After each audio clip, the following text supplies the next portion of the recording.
Right. After physically resisting, did the woman say no? Was she passed out? Or was she drugged? Okay? So we're talking about Darren Sharper, drugged. Right. Passed out. Right. The Brock Turner case. Forced, physically. Kevin Elliott, of Baylor. Or what's being alleged of, what Bill Cosby's being accused of. Right, exactly. So we're talking about those type of things as well. All right, those are obviously sexual assault type cases.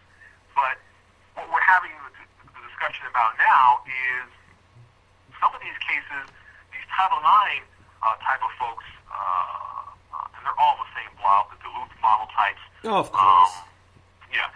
Is that these cases, when you look at them, that even if the guys are guilty of what is said, it doesn't constitute rape under any set of circumstances. It's all about regret asymmetry. Yeah, I agree, and I think that. What do you think about that? Yeah, well, no, I completely agree, and this is one of the main differences between men and women. And this particular, I mean, I could probably do a podcast on this particular subject alone, but I'll give you a little snippet.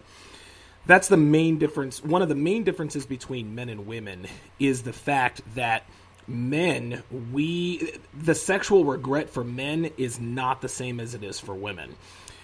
When women have sexual regret, it affects them differently than it affects us. So if my sexual regret is, holy shit, I fucked a fatty last night, I got blackout drunk, oh well, I'll chalk it up, my boys will make fun of me, we'll have a good laugh about it, and life goes on. A woman's... the condiment break. Right, oh Jesus fucking Christ, yes.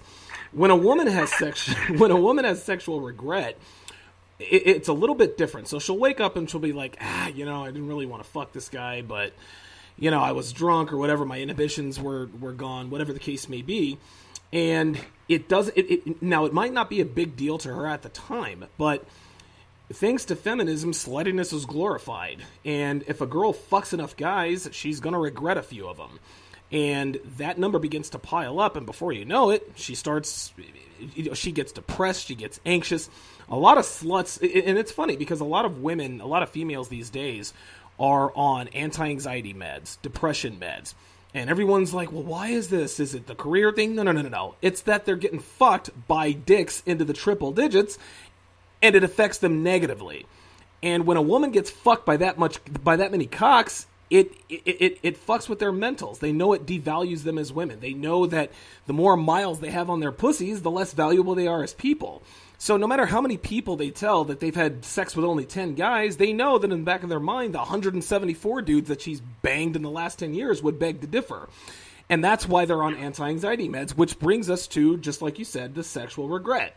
It's different with guys. If we get blackout drunk and we bang a fatty or an ugly, we chalk it up to the game and we move on. But now women, because of the media and because women are, quote, emboldened by all of these bullshit false rape charges, they figure, you know what? I'm going to use the media to get out of this. Right. Another point, he says we need to do less talking and more listening. Yes, I remember that. Regarding what we learned about sexual assault in the last few years. We haven't learned anything about sexual assault in the last few years. Actually, hold on. Let me cut you off right there, Doctore. Yeah, we have learned a lot about sexual assault, and we have learned that it doesn't happen as often as we think. We've also learned that women absolutely take advantage when they have regret sex. They call it regret rape, as you call it. Then they bring sexual assault to the forefront. So, no, we haven't learned much about sexual assault, but we know at this point that women will falsely accuse a dude of rape or sexual assault in the New York Minute. Right, exactly. And in fact, we don't know how often false accusations happen. They like to trot out that 2 to 8% time over again. It could be 8%, but their studies say it could be 40 to 60%. Yeah, I'm going to go out on the limb and say... Yeah, I'm going to go out on the limb and say those statistics are fucking wrong. It happens all the time, man. No, the point is we don't know and we can't pretend to know, either us or them. They can pretend to know, we don't. But we do know one thing, okay, that we do know the circumstances under which false accusations happen. When there's regret, when she has a boyfriend that she doesn't want to find out. Doesn't go to the cops. when her parents might find out, when she felt like she was going to be found out to be a slut, when women are being very, very image conscious. Girl writes what? Prominent MRA in our camp. She wrote for a Voice for Men, has her own blog. She had a 2-part series called The Quandary of Consent. And among other things, she pointed out that women actually let actual rapists go, get away with it. Men who they know actually raped them and forced them, depending on how they treated them the next time. So they might wake up passed out from being passed out, having had sex, but the way the man treated them later, or how they felt about the man or his prospects, determines whether or not they go to the police, whether they pursue an investigation or not. However, on the flip side, women in a situation where a woman did not have sex or for various reasons that felt regret, maybe he turned out to be some sort of beta. She didn't realize, she got little beer goggles on, or she felt like she was mistreated, or she felt a little bit used, or she felt cheap. That's when sometimes the false accusations come forward. But let's go back to another thing he said. He said, according to the report, she was hoping that it would end. Okay. Yes, I remember that. What does that mean? Okay. Well, let's go to a piece called "Is it possible that there's something between consensual sex and rape?" Well, I'm going to go to the Jordan Basilovich case, Bosageva case from a couple years ago. She's a Claremont McKenna college student, and she wrote a much ballyhooed and much ridiculed piece that circulated around the manosphere and the sexual grievance industrial complex, Twitter, for a while. And the first paragraph goes something like this. It started with consent is sexy, but of course there was no point in that. It was like saying rape is just bad sex. Instead of felony, there was, quote, consent is mandatory, unquote. It was much better, reminding us that sex is consensual and everything else is rape. But then there was me after a party in a man's dorm room. And there was, quote, is this okay? Unquote. If we're being legal about this, I said yes.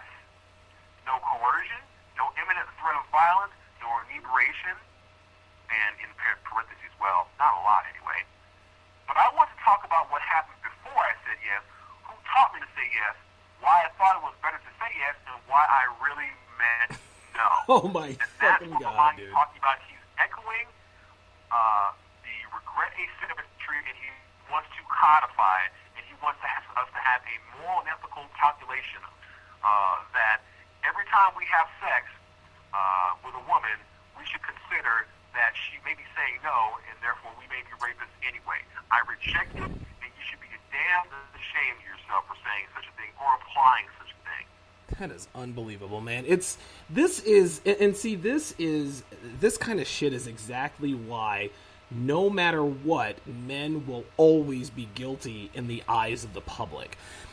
Again, we have a police report. The cops didn't press charges. There was a video that showed that she wasn't fighting them off. That showed that she was enjoying herself. The cops didn't press charges, but now we have articles like this. Well, I wanted to fuck this guy, and I said yes, but now I'm going to hamster and rationalize why yes means no. Like, what the fuck are we supposed to do, man? Like, at some point, it's going to be, honestly, you mark my words, man. At some point, it's going to be illegal to have sex. That's where this is headed. This is fucking ridiculous. A woman shouldn't have to say yes to give you permission to fuck her. It's called body language. And women use articles like this. Well, I fucked him, but I was gonna say, like, yeah, I said yes and I fucked him, but in the morning I figured out that it was rape and I didn't really mean yes. Oh, bitch, get the fuck out of here. That's ridiculous.